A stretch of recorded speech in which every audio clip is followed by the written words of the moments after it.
àl leen ma seeni nopp ma xibaar leen li si yéenekaay yi. coowal Mimi Touré ak Mansour Faye léegi jeex na tàkk. la leen lëkkale woon di procès en diffamation jëm ci scandale fonds force covid-19 bi Sud Quotidien nee na Mimi Touré gagné na ko ndax tribunal bu Ndakaaru dafa jël dogal daal di koy relaxer au bénéfice du bonne foi. Mansour Faye kon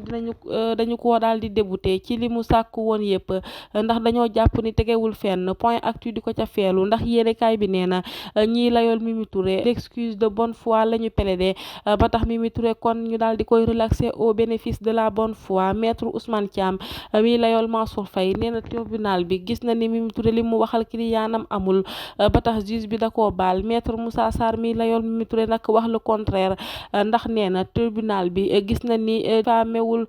ki nga xam ni moo di kiliyaanam diffamewul Mansour Faye. En tout cas Dakar Presse nee na moom Mansour Faye daa ñàkk ñaari yoon accident yu bari yi nga xam ni mooy am ci tali bi. Ousmane Sonko mi élimaanu jëwrin yi corruption bi ci tali bi daal la ko daal di jiiñ moom la si joxoñ baaraamu tuuma. Le Témoin Quotidien moo ko xamle ndax Ousmane Sonko nee na saa bu accident amatee dinañu situer ay responsabilité kuñ ci war a rek daal di rëq sa ndigg ñu daal di rëq sa ndigg ndax visite technique problème la ndax oto boo xam ni daf na lu ëpp 40 ans boobu oto ci yoon waratul daw ci tali bi ba tax révélation ne Ousmane Sonko corruption bi ci tali bi la sippi accident yu bari yi ba tax mu ne dina xeex ak moom. El Malick Ndiaye di jëwriñ bi nga xam ni moom la ñu dénk wàllu transport La Dépêche nee na nemmeeku ji woon na usine de montage de véhicule bii di CCBM ba tax yéenekaay bi ne Serigne Mboup da koo séduire ndax lu am solo li nga xam ne mi ngi taxawal na ko. Les Échos moom ci pencum ndawi réew ma ci la xëy tey yéenekaay bi ne toog nañu fukki fan yoo xam ni ba tey rek njiitu réew mi tontuwu leen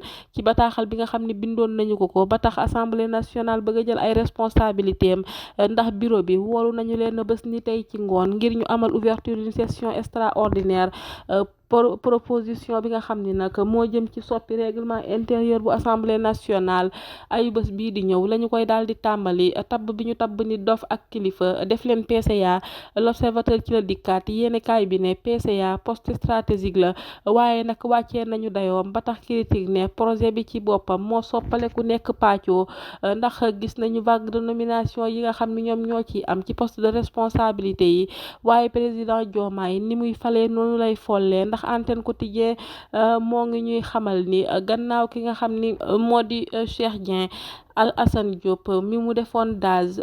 benn weer a ngi nii ci ginnaaw dàq na ko. yéenekaay bi ne moom waa ji nag jege ñaale wu DG ARTP ba woon la ak ki fi nekkoon ministre de l'environnement di Abdou Karim Sall. yéenekaay bi ne amaana loolu moo tax ñu daal di koy dàq Tribune di ko dëggal ndax xamle na ni moom Alassane Diop nekkul woon rek membre Pastef maanaam bokkul woon Pastef ca ministère de la pêche la ñu ko takkaloon ndombol tànk daz laata muy jël fonction ñu tekki ko. yéenekaay baa ngi ñuy xamal ni moom Alassane Diop ci présidentielle yu 2024 yi ñu weesu amoon na benn mouvement de soutien ngir Amadou Ba li mu doon jàppale Benno ngir xeex Pastef moo ko sànk tey ñoo ñu wëyal ak lii quotidien mi ñuy xamal ni DG bu ARTP régulation bi mu àndandoo ak nit ñi moom rek la bëgg ndax moom Dayirou Thiam nee na régulation communication électronique dafa jàmmaarloo jamono ji ak évolution technologie bu gaaw bi ba tax yombul benn yoon levey teg ci ni lu soxal communication électronique DG bu ARTP woote na ci ab régulation boo xam ni dañu koy waxtaane li ñu dul waxtaane ca Touba mooy école française. réew mi quotidien ne Serigne Bass Abdou Khadre Mbacké mi porte-parole khalife général des Mourides xamle na ni kenn warul xalaat école publique ñu koy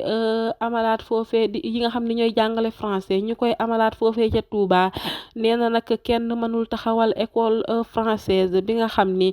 ci titre foncier bu Touba la bokk. nee na kenn mënul taxawal école si fi nga xam ni ci titre foncier bu Touba ci la bokk. Amadou Ba mi nga xam ni mi ngi dëkkee wër kër kilifa diine yi la direct news di laaj ba xam ana lan la ci jublu wala ana lan lay waajal ndax balaa moo jël responsabilité yu bees yi nga xam ne am na ko ci wàllu ko politique moo ngi wër kilifa diine yi dem na ca Touba dem ca Tivaouane dem ca Thiénaba seeti na itam archevêque bu Ndakaaru Benjamin Ndiaye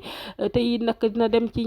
ñaseen yi maanaam dina dem ca Kaolack le verdict news moo ngi ñuy xamal ni xalif général bu Daaru Muxti di Serigne Bassirou Anta Niang seeti woon na ko ca këram moom mi fi nekkoon élimaanu jëwrin ñu wëyal ak le quotidien mi ñuy xibaar ni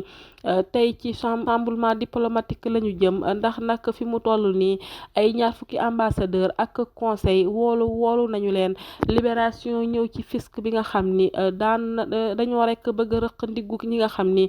ñoo di waa Woodside te 1,406,186,567 francs jël nañu ko ci seen compte ñoom waa Woodside bi ñu am ci Citibank. ñaari parti yépp nag yéenekaay bi nee na fukki fan ak ñaar ci weeru août bi ñu jëm dinañu taxaw ci kanamu tribunal ngir ñu àtte leen. Wallu ak Pastef dañoo nar a ànd ci législative yi ñi nga xam ni ca la ñu jëm source a moo ma ko xamal ma xamal leen ko. yéenekaay bi ne Djibril Sakho mi secrétaire général de la fédération urbain bu Saint-Louis nee na nag Karim Wade mooy nekk seen tête de liste nationale bu PDS